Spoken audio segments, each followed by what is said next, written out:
आजकल परिवारों की सबसे बड़ी चीज है कि अच्छी बहू और अच्छा दामाद। अगर दामाद वही काम करता है तो सास को अच्छा लगता है, लेकिन अगर बेटा करता है तो सास को बुरा लगता है।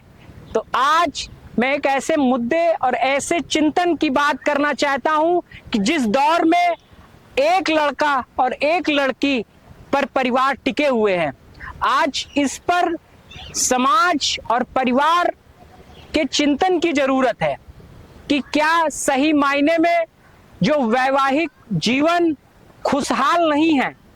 इसके लिए इसकी अगर गहराई में जाया जाए तो पहले हिंदू धर्म या सनातन धर्म में जो विवाह होते थे उसमें विवाह तय होने से लेकर विवाह संपन्न होने तक इतने रीति रिवाज होते थे जिसमें सभी धर्म और सभी जातियों के लोगों का समावेश होता था। अगर मंडप में खंभ गाड़ा जाता था तो उसमें बढ़ई का काम होता था। अगर कुम्हार बर्तन लाता था तो पूछ पूजा में जो कलश रखा जाता था उसमें कुम्हार के द्वारा लाया हुआ रखा जाता था। इसी तरीके से मोर जो बनता था वो माली लाता था।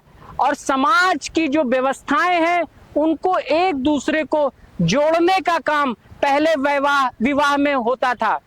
पहले नानी, मौसी, बुआ शादी में पहले से आ जाते थे और रंगारंग कार्यक्रम होते थे, ढोलक बजती थी। आजकल जो शादियां हैं वो गेस्ट हाउस कल्चर पर हो रही हैं। गेस्ट हाउस खाली होने के हिसाब से शादियां हो रही हैं, जिसमें विदाई से लेकर एंगेजमेंट और सारे जो व्यवस्था है वो गेस्ट हाउस प्रशासन और बैंड बाजे के अनुसार होती है।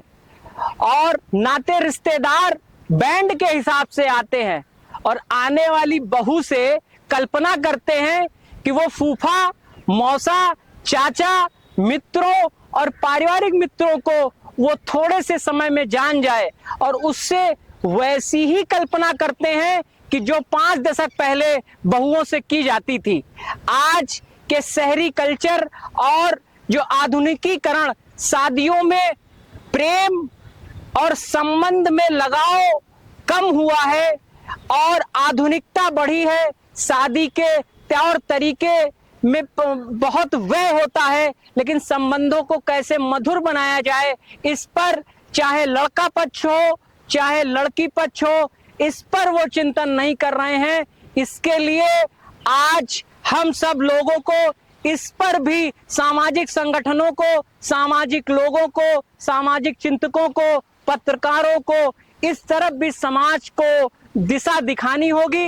नहीं तो आने वाले समय में जिस तरीके से लिविंग रिलेशनशिप की चीजें बढ़ रही हैं, हिंदू धर्म और सनातन धर्म खतरे में पड़ता जा रहा है।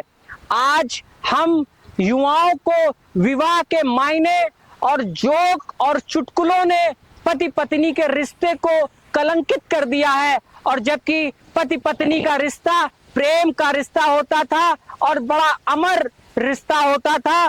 पत्नी बगैर पति को खिलाए खाना नहीं खाती थी और बगैर पति की कुशल क्षेम जाने वो सोती नहीं थी। आज इस पाश्चात्य सभ्यता ने हमारे हिंदू धर्म, सनातन धर्म और भारतीय संस्कृति के जो विवाह, चाहे वो मुस्लिम धर्म में हो, चाहे हिंदू धर्म में हो, चाहे जैन धर्म में हो, जो भी होते थे, चाहे सिख संप्रदाय के लोग हो, वो जो विवाह करते थे उसमें प्रेम और संबंधों में मधुरता प्राथमिकता होती थी।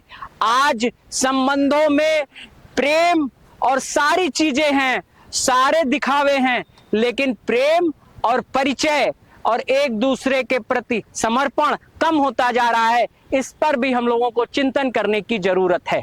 हमें सामाजिक परिवर्तन के लिए इन बिंदुओं पर विचार करना होगा, क्योंकि परिवार से ही समाज बनता है और समाज से देश बनता है। इसलिए हम लोगों को इन बिंदुओं पर चिंतन की बहुत जरूरत है। जय हिंद, जय भारत।